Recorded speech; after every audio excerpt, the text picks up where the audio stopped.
राम राम।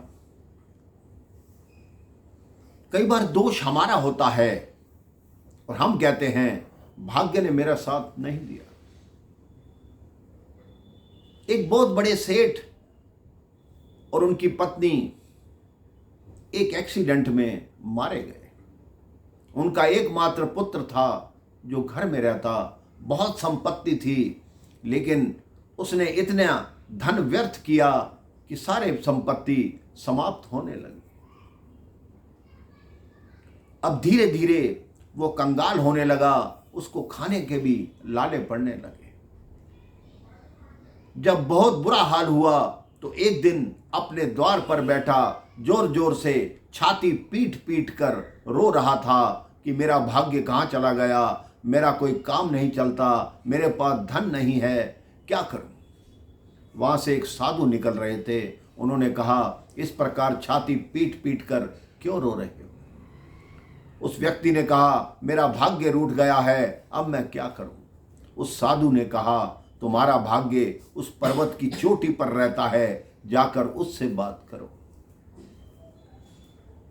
उसने साधु की बात को व्यंग समझा, मजाक समझा और चुपचाप जाके रात्रि को जब सोया तो स्वप्न में देखा भाग्य की तरह का एक व्यक्ति उस पर्वत की चोटी से उसकी छाती पर कूदा और जैसे वो छाती पीट पीट कर रो रहा था, वो भाग्य भी छाती पीट पीट कर रोने लगा।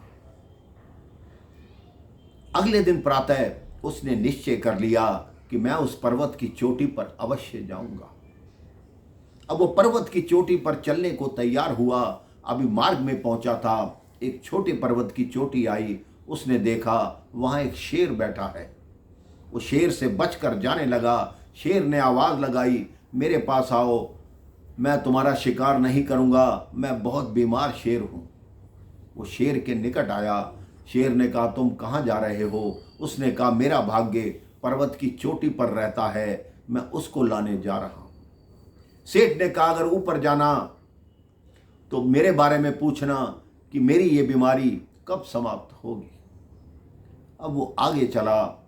उसने देखा कि एक सुंदर झरना बह रहा था। उस झरने के किनारे एक फलों का बाग था। उसने जैसे ही एक फल तोड़ के खाया तुरंत थूक दिया कि इतने कड़वे फल कैसे हो सकते हैं। इतनी देर में उस बागीचे का माली आ गया। उसने हाथ जोड़े कि आप कोई भी फल खाएंगे, मेरे बागीचे का हर फल कड़वा है। वैसे तुम बताओ, तुम कहां जा रहे हो। उस युवक ने बताया कि मैं अपने भाग्य को लेने के लिए पर्वत की चोटी पर जा रहा हूं। उस माली ने कहा कि आप भाग्य से ये पूछना कि मेरे बागीचे के फल कब मीठे होंगे। अब वो चोटी के निकट पहुंचने वाला था। संध्या समय हो चुका था। उसने देखा एक बड़ा सुंदर महल है। उसने सोचा, आज यहीं विश्राम करता हूं, प्रातःकाल ही अपने भाग्य से मिलूंगा। वो उस महल में पहुंचा। एक सुंदर युवती ने द्वार खोला। उसको कहा, विश्राम कीजिए, आप कहां जा रहे हैं। उसने कहा कि मैं अपने भाग्य के पास जा रहा हूं, उनको लेने जा रहा हूं। उस युवती ने कहा, क्या मेरा एक प्रश्न अपने भाग्य से पूछेंगे कि मेरे जीवन में खुशी कब आएगी, मेरे जीवन में हमेशा उदासी रहती है। वो अगले दिन प्रातः उस पर्वत की चोटी पर पहुंचा तो उसने देखा भाग्य जैसा एक व्यक्ति उस चोटी पर बैठा था।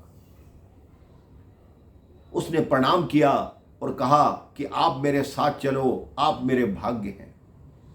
सबसे पहले जो शेर ने, माली ने और युवती ने उनसे प्रश्न पूछे थे, उन तीनों प्रश्नों का उत्तर पूछा। उस भाग्य ने उन तीनों प्रश्नों के उत्तर दे दिए और भाग्य ने कहा, तुम चलो, मैं तुम्हारे पीछे पीछे आ रहा हूं। अब वो युवक नीचे उतरने लगा। पहले महल में गया, फिर बागीचे में गया, अंत में शेर के पास आया। शेर ने कहा, आ गए। उन्होंने कहा, हाँ, तो मेरे प्रश्न का क्या उत्तर लाए। तो उस युवक ने बताया कि आपके बाद दो व्यक्तियों ने और भी प्रश्न पूछे थे, उनके उत्तर देकर मैं आपके पास आया हूं। तो शेर ने पूछा कि वो क्या प्रश्न थे और उनके क्या उत्तर थे। तो उस युवक ने बताया, उस युवती ने कहा था कि मेरे जीवन में खुशी कब आएगी? तो भाग्य ने बताया कि तुम्हारे जीवन में खुशी तब आएगी जब तुम अपने मन चाहे लड़के से विवाह कर लोगी। तो उस युवती ने मुझे ही कहा कि तुम मेरे से विवाह कर लो तो ये सारा महल तुम्हारा, सारी धन दौलत तुम्हारी। मैंने कहा मुझे तुम्हारी आवश्यकता नहीं, मेरा भाग्य मेरे पीछे आ रहा है, मेरा जीवन तो वैसे ही धन्य है। फिर मैं उस माली के पास गया, उस माली के बारे में बताया था कि जिस झरने का जल उसके बागीचे को लगता है, उस झरने के नीचे स्वर्ण दबा हुआ है। उस माली ने कहा वो स्वर्ण तुम ले जाओ ताकि मेरे बगीचे के फल मीठे हो जाएं। मैंने कहा मेरा भाग्य पीछे आ रहा है, मुझे स्वर्ण की क्या आवश्यकता है। सेठ ने कहा ठीक बात। तो सेठ ने कहा मेरे बारे में क्या बताया?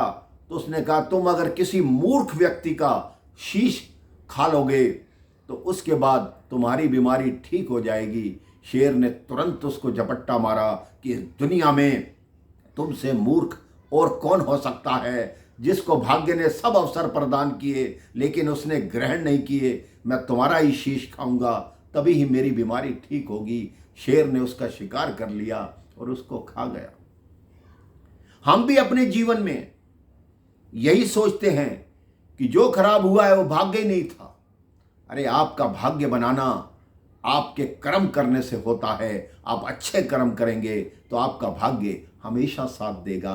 अपने जीवन में प्रभु का नाम लीजिए, अच्छे कर्म कीजिए, हमेशा खुश रहिए, सुखी रहिए। राम राम, जय श्री राम।